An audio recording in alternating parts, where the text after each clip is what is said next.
ബീക്കുവിന്റെ കുടുംബം ചെറിയ കുടുംബമാണ്. അദ്ദേഹത്തിന്റെ കുടുംബത്തിൽ ഭാര്യ മധുവും പിന്നെ മകൾ മീരയും ഉണ്ട്. ദിവസം തോറും നിങ്ങളുടെ വരുമാനം കുറഞ്ഞുകൊണ്ടേ പോകുന്നുണ്ടല്ലോ. നിങ്ങൾ ഈ ചാറ്റ് വ്യാപാരം കളഞ്ഞിട്ട് വേറെന്തെങ്കിലും ജോലിക്ക് പോയിക്കൂടെ? കുറഞ്ഞത് നമുക്ക് നന്നായിട്ട് ആഹാരമെങ്കിലും കഴിക്കാം. നിനക്ക് തന്നെ അറിയാലോ, ഞാൻ ഈ ചാറ്റ് കട കുറെ കാലങ്ങളായിട്ട് വെക്കുന്നുണ്ട്. ഇപ്പൊ ആ കട മര്യാദയ്ക്ക് പോകുന്നില്ലത് കൊണ്ട് എനിക്ക് ആ കട മൂടി വെക്കാൻ പറ്റില്ല. ഇനി കുറച്ച് ദിവസം കൊണ്ട് എല്ലാം ശരിയാവുന്ന എനിക്ക് വിശ്വാസമുണ്ട്. കസ്റ്റമേഴ്സും വന്ന് തീർച്ചയായിട്ടും എന്റെ ചാറ്റ് ഐറ്റം കഴിക്കുന്ന വിശ്വാസമുണ്ട്. എപ്പോഴാണോ നിങ്ങളുടെ കടയുടെ അടുത്തായിട്ട് രമണി ചാറ്റ് കട ഓപ്പൺ ചെയ്തോ അന്നു മുതൽ എല്ലാരും അവിടെ ചെന്ന് ചാറ്റ് കഴിക്കാൻ തുടങ്ങി. എന്നെ കൊണ്ട് വേറെ എന്താ ചെയ്യാൻ പറ്റുക? ഞാൻ കുറെ സാധനങ്ങൾ വെച്ചിട്ട് നല്ല രുചിയുള്ള ചാറ്റ് ഐറ്റംസ് ആണ് ചെയ്യുന്നത്. ഇതിന്റെ മുകളിൽ ഞാൻ എന്താ ചെയ്യേണ്ടത്? എന്തെങ്കിലും ചെയ്യൂ, പക്ഷെ വീട്ടിലേക്ക് കാശ് കൊണ്ടുവരും. ഇല്ലെങ്കിൽ ഞാൻ മീരയും കൂട്ടിക്കൊണ്ട് എന്റെ അച്ഛന്റെ വീട്ടിലേക്ക് പോകും. എന്നെ കൊണ്ട് ഇങ്ങനെ വിശന്ന് ചാകാൻ പറ്റില്ല. നീ ഇങ്ങനെ പറയല്ലേ. ഇന്ന് ഞാൻ തീർച്ചയായിട്ടും പൈസ കൊണ്ടുവരാം. ബീക്കു അവന്റെ വസ്തുക്കളൊക്കെ എടുത്തുകൊണ്ട് അവന്റെ കടയുടെ അരികിലേക്ക് ചെന്നു. പോകുന്ന വഴിയിൽ അവൻ പച്ചക്കറി കടയുടെ അടുത്തായി നിന്നു. ചേട്ടാ, എനിക്ക് 2 കിലോ ഉരുളക്കിഴങ്ങും പിന്നെ 2 കിലോ ഉള്ളിയും വേണം. എല്ലാം ഫ്രഷ് അല്ലേ? എന്റെ ചേട്ടാ, നിങ്ങള് ചാറ്റ് കടയിൽ വെച്ചിരിക്കുന്നത്. പിന്നെ എന്തിനാ നിങ്ങൾ ഫ്രഷ് ആയുള്ള ഉരുളക്കിഴങ്ങും ഉള്ളിയും വേണം ചോദിക്കുന്നത്? നിങ്ങൾക്ക് ആ പഴയ ഉരുളക്കിഴങ്ങും ഉള്ളി വാങ്ങിച്ചൂടെ? അത് ഞാൻ നിങ്ങൾക്ക് കുറഞ്ഞ വിലയിൽ തന്നേക്കില്ലേ? ആലോചിച്ച് നോക്ക്. ഇല്ലില്ല, ഈ ചാറ്റ് കട ഞാൻ ദിവസവും ഇടുകയാണ്. എനിക്ക് ആരെയും പറ്റിക്കാൻ പറ്റില്ല. എനിക്ക് നിങ്ങൾ നല്ല ഫ്രഷ് ആയുള്ള ഉരുളക്കിഴങ്ങും ഉള്ളിയും തരൂ. ശരി. അപ്പോഴാണ് അവിടേക്ക് രമണിക് വന്നത്. എനിക്ക് 3 കിലോ ഉരുളക്കിഴങ്ങും 3 കിലോ ഉള്ളി തരൂ. ഫ്രഷ് ആയതാണോ? ഇല്ലല്ലല്ല, പഴയതനതാ. ഞാൻ കഴിക്കാൻ പോവുകയാണോ? അയ്യോ ചേട്ടാ, നിങ്ങളുടെ കസ്റ്റമേഴ്സിനൊക്കെ നിങ്ങൾ ഇതല്ലേ കൊടുക്കാൻ പോകുന്നത്? ഇത് നല്ല കാര്യമില്ല ചേട്ടാ. എടോ, ഏത് നല്ലത് ഏത് കെട്ടതെന്ന് നീ ഒന്നും ഞങ്ങൾക്ക് പറഞ്ഞു തരണ്ട. ഞാൻ എങ്ങനെ വേണമെങ്കിലും ഇട്ടോളൂ. നീ നിന്റെ ചാറ്റ് ഐറ്റത്തിന് ഫ്രഷ് ഉള്ള ഐറ്റം തന്നെ ഇട്ടോളൂ. എന്നിട്ട് നീ തന്നെ കഴിച്ചോ. അത് മാത്രല്ലാതെ നിന്റെ കടയിൽ ആരും വരുന്നില്ലല്ലോ കഴിക്കാൻ. ബീക്കു ഒരുപാട് വിഷമിച്ചു. എന്നിട്ട് അവൻ അവിടെ നിന്ന് പോയി. ബീക്കുവിന് മുൻപ് തന്നെ രമൺ അവന്റെ ചാറ്റ് കട ഓപ്പൺ ചെയ്തു കഴിഞ്ഞു. രമണിക് തന്റെ കട തുറന്നതും തന്നെ കസ്റ്റമേഴ്സിന്റെ കൂട്ടം അവിടേക്ക് വരാൻ തുടങ്ങി. പിന്നെ ബീക്കുവിന്റെ കടയിലേക്ക് ആരും തന്നെ വന്നില്ല. വരൂ വരൂ, കഴിക്കാൻ വരൂ. സ്വാദുള്ള പാപ്പടി ചാട്ട്, സമോസ ചാട്ട്, ദാഹി ചാട്ട്, വരൂ വരൂ. ബീക്കു ശബ്ദമിട്ട് തന്റെ വ്യാപാരം ചെയ്തു. എങ്കിലും ആരും തന്നെ ആ കടയിലേക്ക് വന്നില്ല. പക്ഷേ രമണിക്കിന്റെ കടയിൽ ഒരുപാട് ആൾക്കാർ തിങ്ങി നെരുങ്ങി. ആദ്യം എനിക്ക് തരൂ. പറ്റില്ല, ആദ്യം ഞാനാ വന്ന, എനിക്ക് തരൂ. എല്ലാവർക്കും തരാം, ആര് ബഹളം വെക്കല്ലേ. തന്റെ കടയുടെ ഈ അവസ്ഥ കണ്ടിട്ട് ബീക്കുവിന് വിഷമം തോന്നി. ഞാൻ ഇത്രയും കഷ്ടപ്പെട്ട് ചെയ്താലും ആരും കഴിക്കാൻ വരുന്നില്ലല്ലോ. ദൈവമേ, നിങ്ങളാണ് എനിക്കൊരു വഴി കാണിക്കേണ്ടത്. ബീക്കു രാത്രി വരെ തന്റെ കട തുറന്നു വെച്ചിരുന്നു. പക്ഷെ അവൻ അന്ന് ഒരു വരുമാനവും കിട്ടിയില്ല. അവൻ സങ്കടത്തോടെ വീട്ടിലേക്ക് പോയി. ഇന്നും അതുപോലെ തന്നെയാണെന്ന് തോന്നുന്നു. അതെ, ഇന്നും എല്ലാ കസ്റ്റമേഴ്സും രമണീന്റെ അടുത്താണ് പോയിരിക്കുന്നത്. നിങ്ങൾ നിങ്ങളുടെ ചാറ്റ് കട തീർച്ചയായും മൂടിയേ പറ്റൂ. വീട്ടിൽ ആഹാരം ചെയ്യാൻ പോലും ഒന്നുമില്ല. ഈ അവസ്ഥ തുടർന്നാൽ പിന്നെ നമ്മൾ പട്ടിണി കൊണ്ട് ചത്തുപോകും. നീ മിണ്ടാതിരിക്കേ, എല്ലാ കാര്യങ്ങളും ശരിയാവും. ഇത് തന്നെയാണ് നിങ്ങൾ 6 മാസങ്ങളായി പറഞ്ഞുകൊണ്ടിരിക്കുന്നത്. പക്ഷെ ഒന്നും മാറിയില്ല. നിങ്ങൾ മര്യാദയ്ക്ക് കാശ് കൊണ്ടുവന്നില്ലെങ്കിൽ ഞാൻ എന്റെ അമ്മയുടെ വീട്ടിലേക്ക് പോകും, മീരയും വിളിച്ചുകൊണ്ട്. പക്ഷെ എനിക്ക് കുറച്ചു ദിവസം കൂടി സമയം താ. വീട്ടിൽ ഇന്ന് മാത്രമേ ആഹാരമുള്ളൂ. നാളെ നിങ്ങൾ കാശുമായി വന്നാ നല്ലത്. അല്ലെങ്കിൽ ഈ വീട്ടിൽ നിങ്ങൾ തനിച്ച് ജീവിച്ചോളൂ. എന്റെ മോള് വിശന്നിരിക്കുന്നത് എന്നെ കൊണ്ട് കാണാൻ പറ്റില്ല. എന്തായാലും എന്റെ അച്ഛൻ ഞങ്ങൾ രണ്ടുപേരെയും നന്നായിട്ട് നോക്കും. ശരി. ഒരു വശത്ത് ബീക്കു ചാറ്റ് വിൽക്കാത്തതിനെ കുറിച്ച് ആലോചിച്ച് വിഷമത്തിലായിരുന്നു. മറ്റൊരു വശത്ത് അവന്റെ ഭാര്യ അവളുടെ ദേഷ്യം അധികരിച്ചുകൊണ്ടേയിരുന്നു. അടുത്ത ദിവസം ബീക്കു ദിവസവും പോലെ ചാറ്റ് റെഡി ചെയ്തു. എന്നിട്ട് അവൻ കടയിലേക്ക് തിരിച്ചു. പോകുന്ന വഴിയിൽ അവനെ പച്ചക്കറി കടക്കാരൻ വിളിച്ചു. എന്താ ചേട്ടാ, ഇന്ന് ഉരുളക്കിഴങ്ങ് ഉള്ളിയൊന്നും നിങ്ങൾക്ക് വേണ്ടേ? ഇല്ല ഏട്ടാ, ഇന്നലെ വാങ്ങിയത് തന്നെ എന്റെ അടുത്തുണ്ട്. ശരി. ബീക്കു അവന്റെ കടയിനരികിലേക്ക് ചെന്നു. എന്നിട്ട് എന്നത്തെയും പോലെ കട തുറന്നു. അടുത്തു തന്നെ രമണും അവന്റെ കട തുറന്നു. രമന്റെ കടയിലേക്ക് ആളുകൾ വരാൻ തുടങ്ങി. വരൂ വരൂ, കഴിക്കാൻ വരൂ. സ്വാദുള്ള പാപ്പടി ചാട്ട്, സമോസ ചാട്ട്, ദാഹി ചാട്ട്, വരൂ വരൂ. അവൻ വിളിച്ചു വിളിച്ചു പറഞ്ഞിട്ടും ആരും തന്നെ വന്നില്ല. ആരും തന്നെ അവന്റെ കടയിലേക്ക് വന്നില്ല. അവന് വളരെ വിഷമമായി. എന്നിട്ട് അവൻ കരയാൻ തുടങ്ങി. ദൈവമേ, എനിക്ക് മാത്രം എന്താ ഇങ്ങനെ സംഭവിക്കുന്നത്? ഇന്ന് മാത്രം ഞാൻ കാശ് കൊണ്ടുപോയിട്ടില്ലെങ്കിൽ ഞങ്ങളുടെ വീട്ടിൽ കഴിക്കാൻ ഭക്ഷണം പോലും ഉണ്ടാവില്ലല്ലോ. പിന്നെയും മധു എന്നെ വിട്ടിട്ട് അവളുടെ അമ്മയുടെ വീട്ടിലേക്ക് പോവുമല്ലോ. എനിക്കൊന്നും അറിയുന്നില്ല എന്താ ചെയ്യേണ്ടത്. അപ്പോഴാണ് ബീക്കുവിന്റെ കടയിലേക്ക് ഒരു വയസ്സായ അമ്മ വന്നത്. എന്തു പറ്റി മോനെ, നീ എന്തിനാ കരയുന്നത്? എന്നോട് എന്തു പറയാനാ അമ്മേ, എന്റെ വിധി തന്നെ അതുപോലെയുണ്ട്. എല്ലാ കാര്യങ്ങളും നന്നായിട്ട് ചെയ്താലും ഒന്നും ശരിയായിട്ട് പോകുന്നില്ല അമ്മേ. ഞാൻ ശുദ്ധമായ സാധനങ്ങൾ കൊണ്ടാണ് ചാറ്റ് ഐറ്റംസ് ഉണ്ടാക്കുന്നത്, പക്ഷെ എല്ലാരും രമണി കടയിലേക്കാണ് പോകുന്നത്. എന്റെ കുടുംബത്തിലുള്ളവർ എല്ലാരും ഭക്ഷണം പട്ടിണി ദാരിദ്ര്യം കൊണ്ടിരിക്കണം അമ്മേ. നീ വിഷമിക്കേണ്ട മോനെ. ഇത് മാന്ത്രിക മസാലയാണ്.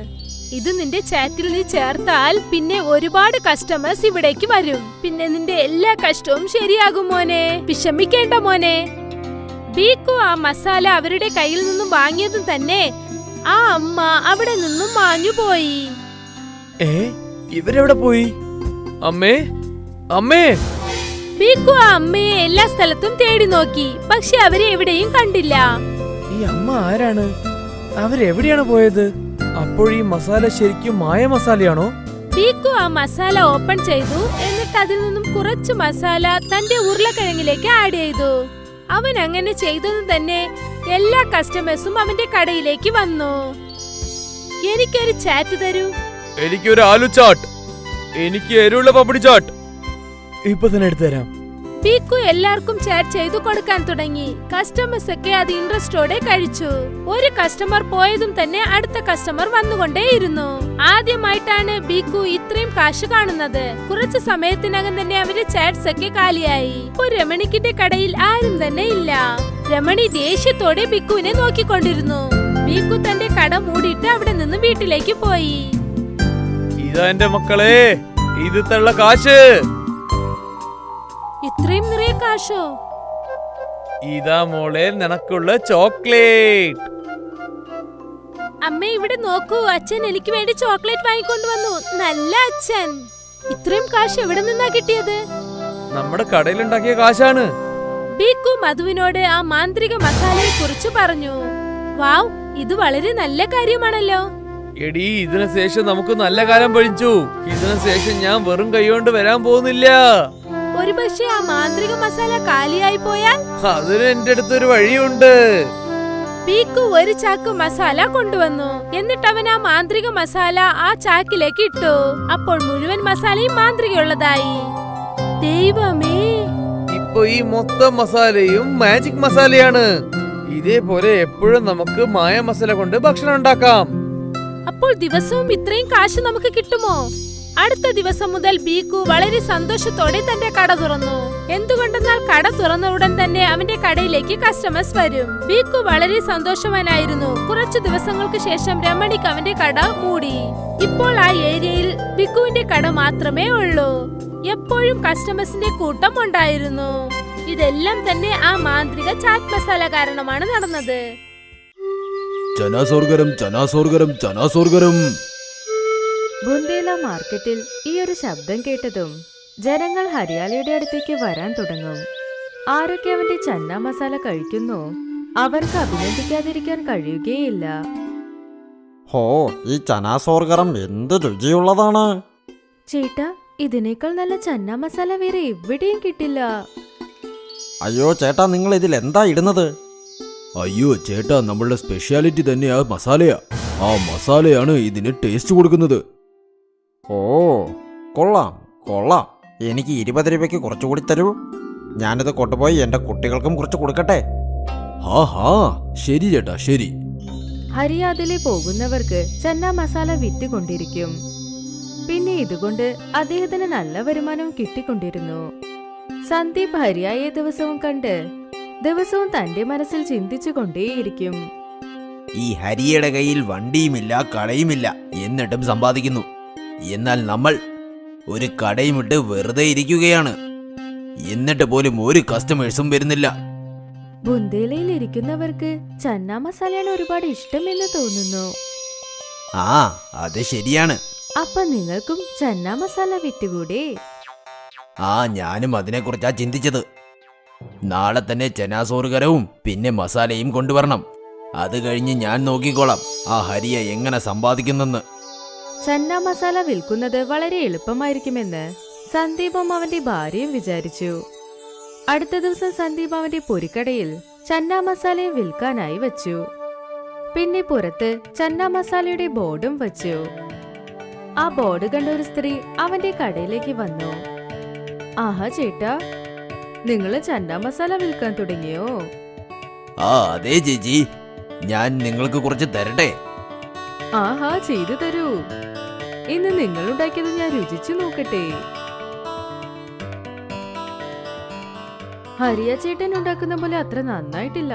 അത് കഴിഞ്ഞ് വീണ്ടും കുറച്ചു പേർ വന്ന് സന്ദീപ് ചെയ്യുന്ന ചന്നാ മസാല കഴിച്ചു നോക്കി. അവര് സന്ദീപിനോട് ഇതാണ് പറഞ്ഞത്. കുറച്ചു നേരം കഴിഞ്ഞ് ഹരിയ ആ സ്ഥലത്തേക്ക് നടന്നുകൊണ്ടേ വന്നപ്പോൾ എല്ലാ കസ്റ്റമേഴ്സും ഹരിയുടെ അടുത്തേക്ക് പോകാൻ തുടങ്ങി. ചേട്ടാ, എനിക്ക് 20 രൂപയ്ക്ക് തരൂ. ആ, എനിക്കും. കസ്റ്റമേഴ്സ് ഇങ്ങനെ പോകുന്നത് കണ്ട് സന്ദീപിന്റെ അസൂയ വീണ്ടും കൂടി വന്നു. അയ്യോ, ഈ ഹരിയെ കസ്റ്റമേഴ്സിനെ കിട്ടാൻ എന്ത് മായാജാലമാ ചെയ്തത്? നിങ്ങൾ ചോദിച്ചില്ലേ, അദ്ദേഹത്തിന്റെ മസാലയിൽ എന്തോ മായാജാലമുണ്ട്.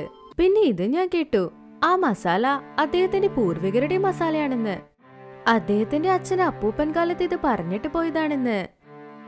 അപ്പോൾ ഞാൻ ഇനി എന്ത് ചെയ്യും? നിങ്ങളും ആ മസാല എങ്ങനെ ചെയ്യണമെന്ന് പഠിച്ചോളൂ. അപ്പൊ എല്ലാ കസ്റ്റമേഴ്സും നിങ്ങളുടെ അടുത്തേക്ക് വരും. ഇത് പഠിച്ചെടുക്കാൻ അത്ര എളുപ്പമാണോ? അതത്ര എളുപ്പമല്ല, പക്ഷേ എന്റെ കയ്യിൽ ഒരു ഐഡിയ ഉണ്ട്. മധു സന്ദീപിന്റെ ചെവിയിൽ അവളുടെ ഐഡിയ പറഞ്ഞു. പിന്നെ രണ്ടുപേരും ചിരിച്ചുകൊണ്ടിരുന്നു. അടുത്ത ദിവസം ഹരിയുടെ വീടിന് പുറത്ത് ഒരു 15 വയസ്സുകുട്ടി ഭിക്ഷാടനത്തിന് വന്നു. അവൻ ഹരിയുടെ വാതിലിൽ മുട്ടി. ചേട്ടാ, എനിക്ക് ഭക്ഷണം തരുമോ? 2 ദിവസമായി കഴിച്ചിട്ട്. ഹരിയ ദയുള്ളവനായിരുന്നു. അദ്ദേഹം വീടിനകത്ത് ചെന്ന് അവന് വേണ്ടി ഭക്ഷണം എടുത്തു കൊണ്ടുവന്നു. ആ പയ്യൻ വളരെ വേഗത്തിൽ കഴിച്ചുകൊണ്ടിരുന്നു. അപ്പ ഹരിയ പയ്യനോട് ചോദിച്ചു, നീ ഇവിടെ തന്നെ എന്ത് ചെയ്യുകയാണ്? നിന്റെ അച്ഛനും അമ്മയും എവിടെ? അച്ഛൻ ചെറുപ്പത്തിൽ തന്നെ മരിച്ചു.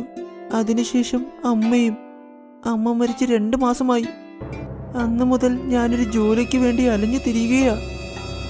വിശക്കുന്നു. ആരും എനിക്ക് ജോലി തരുന്നതേയില്ല. അയ്യോ, കരയാതെ മുന്നാ, ഞാനിവിടെ ഇല്ലേ? നീ എന്റെ അടുത്ത് തന്നെ ജോലി നോക്ക്. നിനക്ക് ഞാൻ വയറ് നിറയെ ആഹാരം തരാം. അതുപോലെ നിനക്ക് ഞങ്ങളുടെ കൂടെ ഞങ്ങളുടെ വീട്ടിൽ തന്നെ താമസിക്കാം. താങ്കൾ യഥാർത്ഥത്തിൽ എന്റെ ദൈവമാ. അയ്യോ, കരയാതെ. അത് പോട്ടെ, നിന്റെ പേരെന്താണ്? അത് എന്റെ പേര് മുരളി ശർമ്മ. ആ, ശരി. ഇന്നു മുതൽ നിനക്ക് എന്റെ കൂടെ തന്നെ താമസിക്കാം. നിനക്കിവിടെ ഒരു ശല്യവും കാണില്ല. നന്ദി ചേട്ടാ, ഒരുപാട് നന്ദി. ഹരിയ അനാഥ മുരളിക്ക് വാസസ്ഥലം കൊടുത്തു. ഹരിയ മുരളിയെ മാർക്കറ്റിലേക്കും കൊണ്ടുപോകും. പിന്നെ വീട്ടിൽ ചെറിയ ചെറിയ പണിയും എടുപ്പിക്കുമായിരുന്നു. കൊണ്ടുപോയി 1 കിലോ തക്കാളി വാങ്ങി വാ. ബാക്കി 10 രൂപ നിന്റെ കയ്യിൽ വെച്ചോ. നിനക്കെന്തെങ്കിലും കഴിക്കണമെന്ന് തോന്നിയാൽ കഴിച്ചേക്ക്. നന്ദി ചേട്ടാ. കുറച്ചു ദിവസത്തിൽ ഹരിയയ്ക്കും മുരളിക്കും നല്ല ബന്ധം വന്നു. ഹരിയ എപ്പോഴും തന്റെ മസാല അടുക്കളയുടെ വാതിൽ അടച്ചാണ് ഉണ്ടാക്കുക. പക്ഷെ ഒരു ദിവസം മുരളി അടുക്കളയുടെ ജനാലയിൽ നിന്ന് എല്ലാം കണ്ടു. കുറച്ചു നേരം കഴിഞ്ഞ് മുരളി ഹരിയുടെ അടുത്തേക്ക് വന്നു. ഞാൻ പോകുവാണ്. എന്നാൽ എവിടേക്ക്? ഇന്ന് ബസാറിൽ പോയപ്പോൾ എന്റെ ചേച്ചിയെ ഞാൻ കണ്ടു. അതാരാണ്? എന്റെ ആദ്യത്തെ ചേച്ചി. അവർക്ക് ബേൽപൂരി കടയുണ്ട്. ആഹാ, അപ്പോൾ നീ സന്ദീപിന്റെ ബന്ധുവാണോ? ഇതെന്താ നീ നേരത്തെ പറയാത്തത്? അത് പിന്നെ ഞാൻ ചേച്ചിയെ മാർക്കറ്റിൽ വെച്ച് കണ്ടതാ. അമ്മയെക്കുറിച്ച് ഞാൻ പറഞ്ഞപ്പോൾ ചേച്ചി കരഞ്ഞുപോയി. ചേച്ചി എന്നെ അവരോടൊപ്പം കൂട്ടിക്കൊണ്ടു പോകാമെന്ന് പറഞ്ഞു. ഇനിയും താങ്കൾക്കൊരു ഭാരമാകാൻ ഞാൻ ആഗ്രഹിക്കുന്നില്ല. ഇതുവരെ താങ്കൾ ചെയ്തതിനെല്ലാം നന്ദി. കുഴപ്പമില്ല. എന്തോ തെറ്റാണെന്ന് ഹരിയയ്ക്കിത് മനസ്സിലായി. ഹരിയുടെ മസാല രഹസ്യം കണ്ടുപിടിക്കാൻ വേണ്ടി മധുവാണ് മുരളിയെ അയച്ചത്. മധുവും മുരളിയും ചേർന്ന് ആ മസാലയെ ഉണ്ടാക്കി. ഒരു വട്ടം കഴിച്ചാൽ നിങ്ങൾ വീണ്ടും തരൂ എന്ന് പറഞ്ഞ് ചോദിക്കും. ഇവിടെ സ്പെഷ്യൽ സോർഗരം. ഒരു തവണ വന്ന് കഴിച്ചു നോക്കൂ. ഒന്ന് ഉണ്ടാക്കി തരൂ. നിങ്ങളുടെ സ്പെഷ്യൽ മസാല എങ്ങനെയുണ്ടെന്ന് ഞാൻ നോക്കാം. ആഹാ, വാങ്ങിച്ചോളൂ. സന്ദീപ് ചെന്നൈയിൽ ആ രഹസ്യ മസാല കലർന്നു കൊടുത്തു. ഇതാ എടുത്തോളൂ. എരിയുന്നു, എരിയുന്നു, എരിയുന്നു. ഇത്ര എരിവോ? മധു ആ സ്ത്രീക്ക് വെള്ളം കൊടുത്തു. ഇതാണോ നിങ്ങളുടെ സ്പെഷ്യൽ മസാല? അതോ മുളക് പൊടിയോ? എത്ര എരിവാണ്! എന്നെ കൊല്ലാൻ ശ്രമിക്കുന്നതാണോ നിങ്ങൾ? ആ സ്ത്രീ സന്ദീപിന്റെ മധുവിനെ നന്നായി ചീത്ത പറഞ്ഞിട്ട് പോയി. സന്ദീപും മധുവും മുരളിയെ നോക്കിക്കൊണ്ടേയിരുന്നു. എന്നാൽ ഞാൻ പറഞ്ഞതൊക്കെ ശരിയായിട്ടല്ലേ പറഞ്ഞത്? അപ്പോഴാണ് അവിടെ ഹരിയ വന്നത്. ഇവിടെ നോക്കണം മോനെ, നീ പറഞ്ഞതെല്ലാം ശരിയാ. എന്നാൽ ഞാൻ ചെയ്തതാണ് തെറ്റ്. എനിക്ക് ആദ്യം തന്നെ മനസ്സിലായി ഇതിലെന്തോ ചുറ്റിക്കളിയുണ്ടെന്ന്. കാരണം നീ എത്രത്തോളം തടിച്ചിട്ടാണ്. എവിടെയെങ്കിലും ദരിദ്രനായ ഒരു കുട്ടിക്ക് ഇത്രയും വണ്ണം കാണുമോ? എടാ സന്ദീപ്, ഞാൻ ഉപയോഗിക്കുന്ന മസാലയെക്കുറിച്ച് നിനക്ക് അറിയണോ? അത് ഒരിക്കലും നടക്കാൻ പോകുന്നില്ല. ഹരിയ ഒരുപാട് ബുദ്ധിശാലിയാണ്. അദ്ദേഹത്തിന്റെ രഹസ്യത്തെ രഹസ്യമായി തന്നെ വച്ചു. അമീർ ചന്ദ് പട്ടണത്തിൽ ഫാഫ്റ്റയാണ് വിൽക്കുന്നത്. അദ്ദേഹത്തെ ജയ് എന്നൊരു പയ്യൻ സഹായിക്കുന്നുമുണ്ട്. അമീർ ചന്ദ് ജയ്ക്ക് മാസാവസാനം കുറച്ച് പൈസ കൊടുക്കും. ജയ്യുടെ ചിലവിന് ആ പൈസ മതിയാവുന്നതാണ്. അവന് അച്ഛനമ്മ ആരുമില്ലായിരുന്നു. ഒരു ദിവസം രാവിലെ അവൻ തള്ളുവണ്ടി ക്ലീൻ ആക്കിക്കൊണ്ടിരുന്നു. കുറച്ച് സമയം കൊണ്ട് തന്നെ കസ്റ്റമേഴ്സ് വരാൻ തുടങ്ങി. എല്ലാവരും ഫാഫ്റ്റ കഴിച്ചുകൊണ്ടിരുന്നു. അപ്പോഴാണ് അമീർ ചന്ദ് വന്നത്. ആ കൊള്ളാമല്ലോ, നീ നന്നായി ജോലി നോക്കുന്നുണ്ട്. ഞാൻ വരുന്നതിന് മുൻപ് എല്ലാ ജോലിയും തീർത്തല്ലോ. നമ്മുടെ കടമ നമ്മൾ നല്ലതുപോലെ ചെയ്യണം. ആ, ഒരു കാര്യം ഞാൻ നിന്നോടങ്ങ് പറയാൻ മറന്നുപോയി. അതെന്താ? ഞാനൊരു പുതിയ കട ഓപ്പൺ ചെയ്യാൻ പോകുക. അതെന്തായാലും നന്നായി. കേൾക്കുമ്പോൾ തന്നെ നല്ല സന്തോഷം. ഇന്ന് എനിക്ക് ഒരുപാട് ജോലിയുണ്ട്. നീ പാപ്പൻ വിറ്റേക്ക്, ഞാൻ വൈകുന്നേരം വരാം. അമീർ ചന്ദ് അവിടെ നിന്ന് പോയി. അപ്പോഴാണ് അവിടേക്ക് രാഘവ് എന്ന പയ്യൻ വന്നത്. അവൻ ഫാഫ്റ്റ വാങ്ങാൻ വിചാരിച്ചു. പക്ഷെ രാഘവ് ദൂരെ നിന്നാണ് ഫാഫ്റ്റ നോക്കിയിരുന്നത്. അപ്പൊ ജയ് അവനോട് ഇങ്ങനെ ചോദിച്ചു. എന്ത് പറ്റി രാഘവ്? ഇന്ന് പാപ്പഡ് കഴിക്കാൻ വന്നില്ലല്ലോ. ഞാൻ പാപ്പൻ കഴിക്കാൻ വന്നു, എന്നാൽ വരുമ്പോൾ ഞാൻ പണം എടുത്തിട്ടില്ലായിരുന്നു. താനെന്തിനാ ഇങ്ങനെ ചിന്തിക്കുന്നത്? ഞാൻ തനിക്ക് കഴിക്കാൻ പണം തരാം. ഒരുപാട് നന്ദി. ഞാൻ തനിക്ക് പിന്നെ പണം തരാം. രാഘവ് ഫാഫ്റ്റ കഴിച്ചിട്ട് പോയി. ഇതുപോലെ അവിടേക്ക് വരുന്ന ഒരുപാട് പേർക്ക് ജയ് ഫാഫ്റ്റ കൊടുത്തുകൊണ്ടിരുന്നു. അത് അമീർ ചന്ദിന് ഒട്ടും ഇഷ്ടപ്പെട്ടിരുന്നില്ല. വൈകുന്നേരം അമീർ ചന്ദ് തിരിച്ചു വന്നു. ഇന്ന് എത്രത്തോളം സെയിലായി? ഇന്ന് കുറച്ച് ബാക്കി വന്നിട്ടുണ്ട്. കുഴപ്പമില്ല, ഇത് നാളെ നോക്കാം. ആ, എന്നാൽ എന്താ? ആ, ഞാൻ ചിന്തിച്ചത് കുറച്ച് പാപ്പഡ് എടുത്തുകൊണ്ടുപോയി റോഡിലിരിക്കുന്നില്ലേ, അവർക്കൊക്കെ കൊടുക്കാമെന്നാ. നിനക്കെന്താ ഭ്രാന്തുണ്ടോ? ഞാൻ വെറുതെ ചിന്തിച്ചു, അത്രേ ഉള്ളൂ. പാവം, അവർക്ക് സഹായമാകുമല്ലോ. അതൊന്നും എനിക്കറിയില്ല. പിന്നെ ഒരു കാര്യം, ഇനി ആർക്കെങ്കിലും നീ ഫ്രീ ആയി ഫാഫഡ് കൊടുത്താൽ ഞാൻ നിന്നെ ജോലിയിൽ നിന്നും പുറത്താക്കും. എന്നാൽ മുതലാളി, നീ പോയിട്ട് നാളെ രാവിലെ വാ. ജയ് പുറപ്പെട്ടു. അടുത്ത ദിവസം രാവിലെ ജയ് എപ്പോഴും പോലെ കടയിലേക്ക് വന്നു. പിന്നെ ഫാഫ്റ്റ വിൽക്കാനും തുടങ്ങി. പക്ഷെ അപ്പോഴാണ് അവിടേക്ക് ഒരു പിച്ചക്കാരൻ വന്നത്. എനിക്ക് ഒരുപാട് വിശക്കുന്നു. കഴിക്കാൻ നിങ്ങൾ എന്തെങ്കിലും തരാമോ? ആ പോ, ഇവിടെ ഒന്നുമില്ല. ഞാൻ ഒരുപാട് ദിവസമായി മോനെ വല്ലതും കഴിച്ചിട്ട്. എന്തെങ്കിലും കഴിക്കാൻ തരൂ. ഒരിക്കൽ പറഞ്ഞാൽ തനിക്ക് മനസ്സിലാകില്ലേ? ആ പോ. മുതലാളി, ഇദ്ദേഹം കഴിക്കുന്നതിന്റെ പണം ഞാൻ തരാം. ആ ശരി, നീ അയാൾക്ക് പാഫഡ് കൊടുത്ത് നിന്റെ കയ്യിലുള്ള പണം എല്ലാം ചിലവാക്ക്. നാളെ മുതൽ ഇവിടെ വരണ്ട. അമീർ ചന്ദ് ജയിനെ ജോലിയിൽ നിന്ന് പുറത്താക്കി. ആ പിച്ചക്കാര ഫാഫ്ഡ കഴിച്ചു. പിന്നെ അവൻ ജയ്യോട് ഇങ്ങനെ പറഞ്ഞു. നീ എനിക്ക് വേണ്ടി നിന്റെ ജോലി തന്നെ നഷ്ടപ്പെടുത്തി. നീ എന്തിനാ ഇങ്ങനെ ചെയ്തത്? അതോർത്ത് എനിക്ക് ഒരു വിഷമവുമില്ല. താങ്കൾക്ക് ഒരുപാട് വിശന്നില്ലേ, അതുകൊണ്ടാ ഇങ്ങനെ ചെയ്തത്. എന്റെ ജോലി പോയാലും കുഴപ്പമില്ല. വിശക്കുന്നവർക്ക് ഭക്ഷണം കൊടുക്കണം. നീ ഇനി എന്ത് ചെയ്യും? അതാണ് എനിക്കും മനസ്സിലാകാത്തത്. എനിക്ക് സ്വന്തമെന്ന് പറയാൻ വീട് പോലുമില്ല. ഞാനും ഇപ്പോൾ തെരുവിലായി, അനാഥയുമായി. എന്റെ അടുത്ത് ഒരു മാന്ത്രിക പാഫഡ് മെഷീൻ ഉണ്ട്. അതിരാവിലെ എന്തിനാ മുത്തശ്ശ ഇങ്ങനെ തമാശ പറയുന്നത്? ഞാൻ പറഞ്ഞത് സത്യമാ മോനെ. ഞാൻ ആ മാന്ത്രിക മെഷീൻ കൈമാറാൻ അതിന് യോഗ്യതയുള്ള ഒരാളെ അന്വേഷിക്കുകയായിരുന്നു. ആ ശരി, നീ എന്നെ ഇവിടെ വന്ന് കാണും. ഞാൻ വേഗം മാന്ത്രിക ഫയർ മെഷീൻ എടുത്തുകൊണ്ടുവരാം. പിച്ചക്കാരൻ അവിടെ നിന്ന് പോയി. ജയും അവിടെ ഇവിടെ നിന്ന് ചുറ്റിക്കൊണ്ടേയിരുന്നു. ഇപ്പൊ ആ തള്ളുവണ്ടിയിൽ അമീർ ചന്ദ് തന്നെ ജോലിയെടുക്കേണ്ടി വന്നു. അതുകൊണ്ട് അമീർ ചന്ദ് വളരെയധികം വെറുത്തുപോയി. ഞാൻ ദേഷ്യം വരുമ്പോൾ എന്താ സംസാരിക്കുന്നതെന്ന് എനിക്ക് തന്നെ അറിയില്ല. എല്ലാ കാര്യവും ഇപ്പം ഞാൻ തന്നെ ചെയ്യേണ്ടി വന്നു. ഇത്രയും കസ്റ്റമേഴ്സിനെ ഞാൻ തനിച്ച് എങ്ങനെ മാനേജ് ചെയ്യും? എന്ത് ചെയ്യണമെന്നേ അറിയില്ല. ജയ് പട്ടിണിയായിരിക്കും കിടക്കുന്നത്. അവന് കിടക്കാൻ പോലും ഒരു സ്ഥലമില്ല. എല്ലാം മനസ്സിലാകുമ്പോൾ അവൻ തന്നെത്താനെ ഇങ്ങ് വന്നോളും. അമീർ ചന്ദിന് ജയ്യുടെ കഷ്ടപ്പാട് മനസ്സിലായതും അദ്ദേഹം വളരെ സന്തോഷിച്ചു. പക്ഷെ ജയ് എല്ലാ തെരുവിലും ചുറ്റിക്കൊണ്ടിരുന്നു. അങ്ങനെ വൈകുന്നേരവുമായി. ജയ്ക്കിപ്പോ വിശക്കാനും തുടങ്ങിയിരുന്നു. എനിക്ക് ഒരുപാട് വിശക്കുന്നു. ശരി, ഭക്ഷണം കഴിക്കാം. എന്നാൽ രാത്രി ഭക്ഷണത്തിന് എവിടെ പോകും? പിച്ചക്കാരന് തിരിച്ചു വന്നേയില്ല. ജയ്ക്കിപ്പോ വേറെ വഴിയൊന്നുമില്ലായിരുന്നു. അങ്ങനെ രാത്രിയുമായി. ഇന്ന് റോഡിൽ കിടന്ന് വേണം ഉറങ്ങാൻ. ഓ, എന്തൊരു തണുപ്പ്. ഇനി ഞാൻ എന്ത് ചെയ്യും? അപ്പോഴാണ് ജയ് അന്വേഷിച്ച ആ പിച്ചക്കാരൻ വന്നത്. അവന്റെ കയ്യിലൊരു മെഷീനും ഉണ്ടായിരുന്നു. ആ പിച്ചക്കാരനെ കണ്ടതും ജയ് വളരെ സന്തോഷിച്ചു. ഞാൻ നിന്നെ എവിടെയൊക്കെ അന്വേഷിച്ചു, നിന്നെ കണ്ടെത്താനേ പറ്റിയില്ല. ഞാൻ താങ്കൾ തിരിച്ചു വരില്ല എന്നാണ് കരുതിയത്.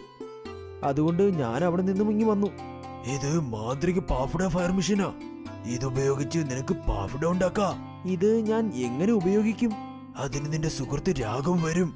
അതെയോ? അവൻ ഒരാളെ സഹായിച്ചാൽ അവർക്ക് വേണ്ടി തിരിച്ചും സഹായിക്കും.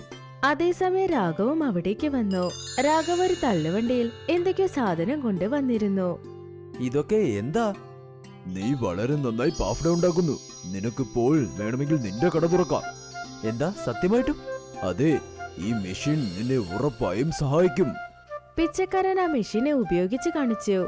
ആ മെഷീനിൽ ഫാഫ്ഡ ഉണ്ടാക്കാനുള്ള സാധനങ്ങളും ഇട്ടുകൊടുത്തു. മെഷീനിൽ നിന്ന് തീ വന്നു. പിന്നെ അടുത്ത നിമിഷത്തിൽ മറ്റൊരു ഭാഗത്തു നിന്ന് ഫാഫ്ഡയും വന്നു. ജയ് ഇത് കണ്ട് ഒരുപാട് ഷോക്കായി. ഇതെങ്ങനെ? ആ, ഇത് മാന്ത്രികമാണ്. ഈ ചൂടടിച്ചാൽ നിനക്ക് തണുക്കുകയേയില്ല. നിനക്ക് എത്രത്തോളം വേണോ അത്രയും പാഫ്ഡ ഇത് ഉണ്ടാക്കി തരും. എന്നാൽ ഓർമ്മയിരിക്കട്ടെ, ഇതിൽ ജോലി ചെയ്യുമ്പോൾ ഒരു തരത്തിലുള്ള ദുഷ്ടചിന്തയും പാടില്ല. ആ ശരി, ഞാൻ ഇതുപയോഗിച്ച് എല്ലാവരുടെയും വിശപ്പകറ്റി മാറ്റും. ആ, ഞാനും നിന്റെ കൂടെ ജോലി ചെയ്യാൻ ആഗ്രഹിക്കുന്നു. ഉറപ്പായും നിനക്ക് എന്റെ കൂടെ ജോലി നോക്കാം. ശരി, നമുക്ക് നാളെ തന്നെ ജോലി തുടങ്ങാം. ഞാനിപ്പോൾ പോകുന്നു. വേറെയും പലർക്കും എന്റെ സഹായം ആവശ്യം വന്നേക്കാം. ജയ്യ രാഘവും അവനെ നന്ദി പറഞ്ഞു. അവന് പുറപ്പെട്ടു പോയി. അടുത്ത ദിവസം മുതൽ ജയ്യ രാഘവും ഫാഫ്ഡ വിൽക്കാനായി തുടങ്ങി. തുടക്കത്തിൽ ഒരു കസ്റ്റമറും വന്നേയില്ല. നമ്മൾ ഈ പാഫഡ് എല്ലാം വിറ്റ് തീർക്കുമോ? ഇപ്പോൾ ആർക്കും നമ്മളെ കുറിച്ച് അറിയില്ലല്ലോ. അതുകൊണ്ടാണ് ആരും വരാത്തത്. എല്ലാവരെയും ഞാനൊന്ന് അറിയിച്ചിട്ട് വരാം. രാഘവ് ഫാഫ്ഡയ്ക്ക് വേണ്ടി പരസ്യം നൽകി. എല്ലാ പാവപ്പെട്ടവരും പണക്കാരും അവരുടെ അടുത്തേക്ക് വന്നിരുന്നു. അവരൊരു വലിയ കട തന്നെ തുടങ്ങി. അമീർ ചന്ദ് തന്റെ കട ഇപ്പൊ അടയ്ക്കേണ്ടിയിരുന്നു. അദ്ദേഹം ദരിദ്രനുമായി. ഒരു ദിവസം അമീർ ചന്ദ് വളരെ വിശപ്പോടെയിരുന്നു. ഇപ്പൊ അദ്ദേഹത്തിന് പൈസയുമില്ല. അദ്ദേഹം ജയ്യുടെ കടയിൽ ഫാഫ്ഡ കഴിക്കാൻ വന്നു. എന്റെ കയ്യിൽ പണമില്ലടൂ. എന്നാൽ എനിക്ക് ഒരുപാട് വിശക്കുന്നു. കുഴപ്പമില്ല മുതലാളി, നിങ്ങൾ വയറ് നിറച്ച് കഴിച്ചോളൂ. അമീർ ചന്ദ് ജയ്യെ കണ്ടത് വളരെ ഷോക്കായി. മുതലാളി, സമയം ഒരു വട്ടം പോലെയാ. മുകളിലുള്ള ആൾ താഴെ വരും. അമീർ ചന്ദ് ഫാഫ്ഡ കഴിച്ചു. തന്റെ തെറ്റ് മനസ്സിലാക്കി വിഷമിച്ചു. ജയ്യും രാഘവും ഇതുപോലെ സേവനങ്ങൾ ചെയ്തുകൊണ്ടേയിരുന്നു. പിന്നെ അവർ പണക്കാരുമായി.